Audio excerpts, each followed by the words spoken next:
Hello, I just wanted to add a few things to the discussion of socialism at the end of the last video.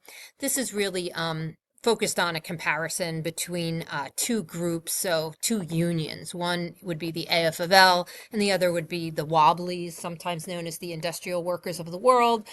In both of these groups, there's quite a spectrum of people. So, there's, a lot of arguments in between the groups, but some of the things that distinguish them, whereas the AFL is really focused on preserving capitalism, but is interested in working on reforms specifically for skilled workers, largely white skilled workers.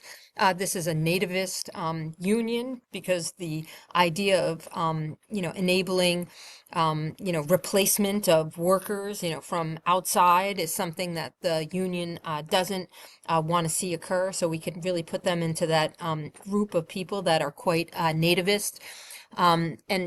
We see that, with the free soilers and, older groups too.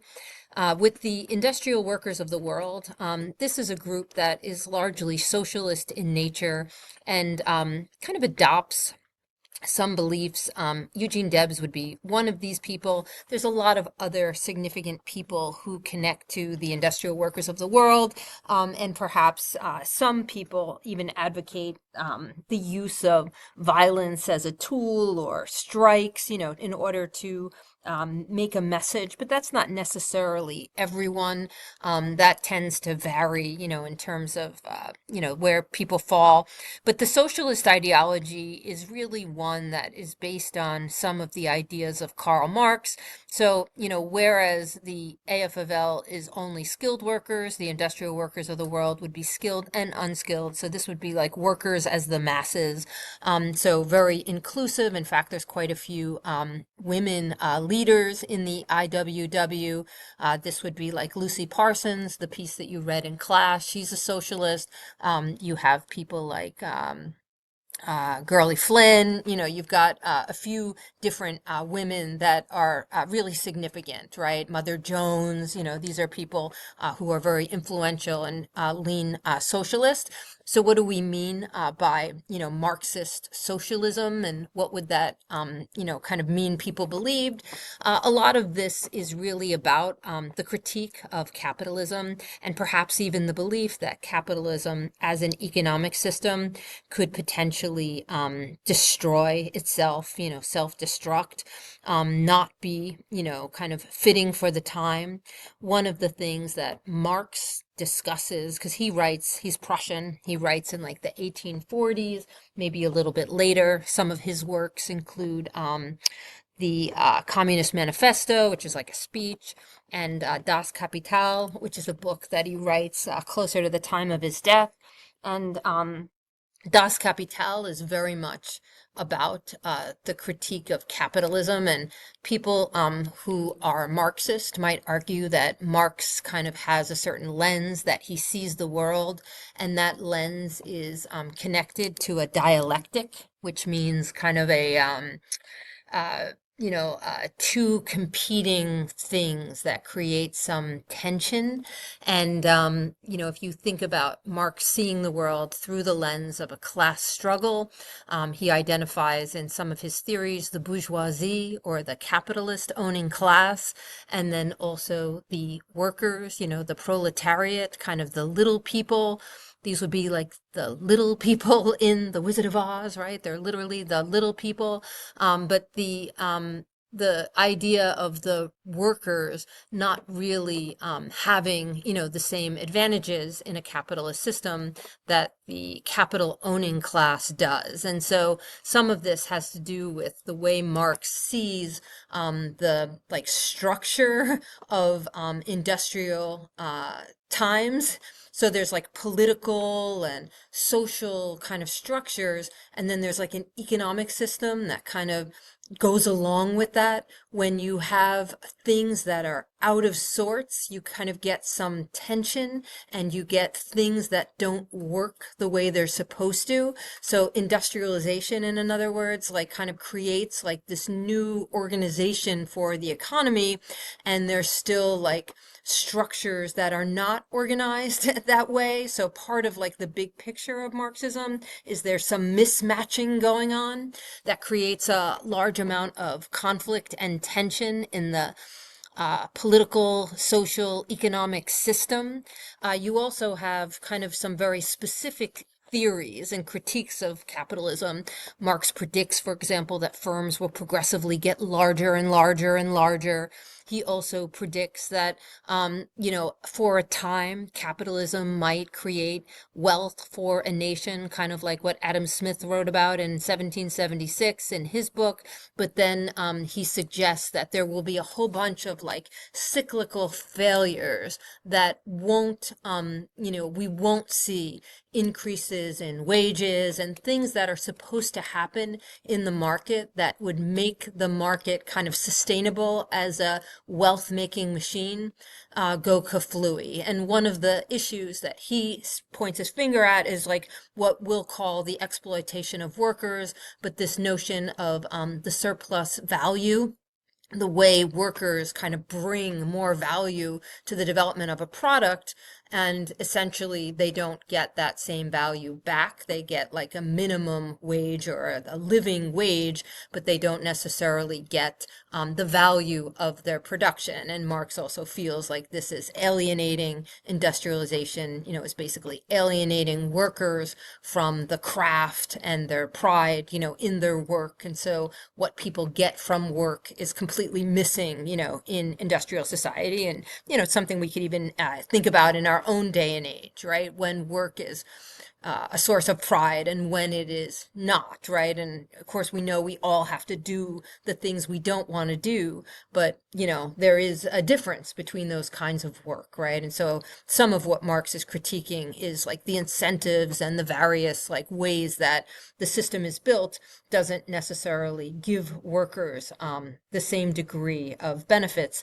Capitalists are the ones who really benefit from the system. And Marx feels that in time, a different system is going to have to replace it. And, this could come about with a revolution of workers versus capitalists. And there are people in the early 1900s who kind of see this potentially happening. And so the IWW is like a forum for some of that because it is an advocacy for socialism.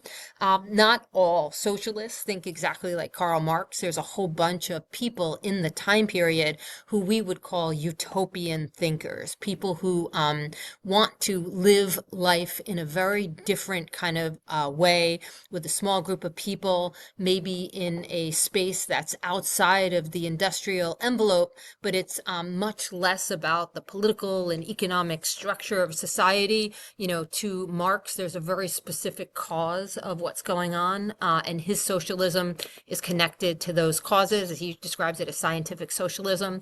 There are many other people who start their own communities and like live off the grid, so to speak. And some of those folks become very significant utopian socialist thinkers who are perhaps more idealistic about the ways in which cooperation and humankind can live, right? So, to Marx, there's a much more structural aspect of things that can be designed differently. Other socialists don't necessarily agree with that.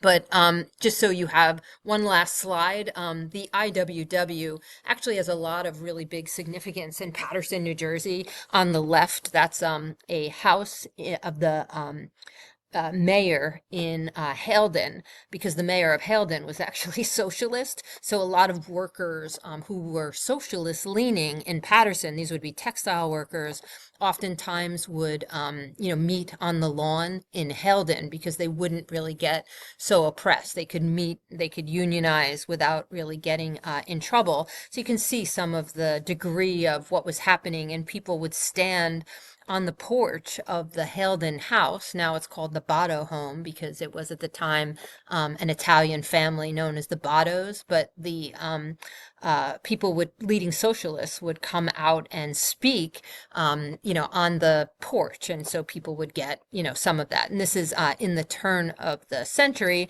You can see on the right the pageant of the Patterson strike. In order to make money for people who were on strike because they weren't paid, they actually did a theater. So this is like they take the Patterson strike, create essentially a play about the Patterson strike and put the play on at Madison Square Garden. And this is deemed to be sold as tickets. You can see the price of the seats, at like $2 or $1.50 or $1 or whatever. You could actually go see this. And this particular poster, is advertising this pageant. And we get a sense of like the framework of the Wobblies, which is maybe a little bit more aggressive as a union. They were known in some cases for using violence.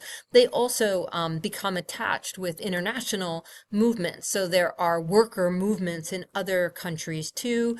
As the Russian Revolution builds closer and closer to 1917, we see a lot of American labor activists, especially socialists, connecting to the Russian Revolution.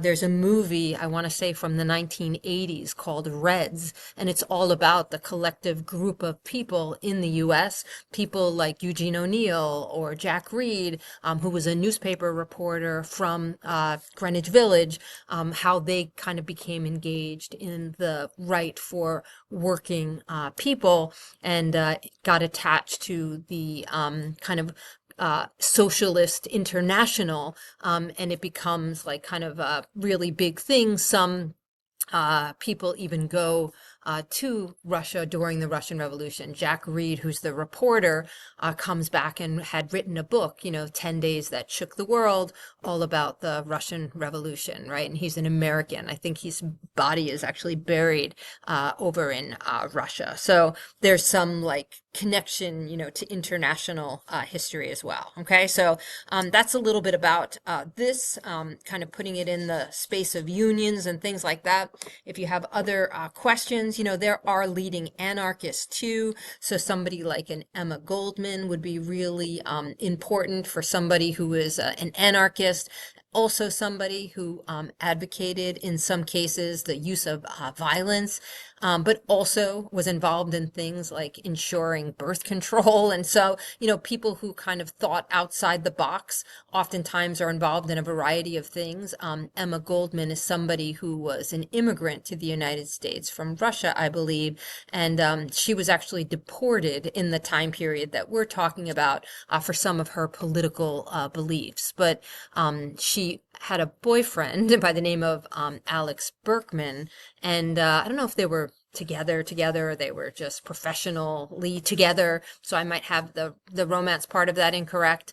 But in any case, Berkman was accused of trying to assassinate Frick after the Homestead strike. So after the Homestead strike is over, Frick is actually almost assassinated, and the individual who goes to jail for that was a well-known anarchist at the time who was connected to Emma Goldman. So, a couple of people who are in the anarchist box also. Okay, be well. I will see you in class.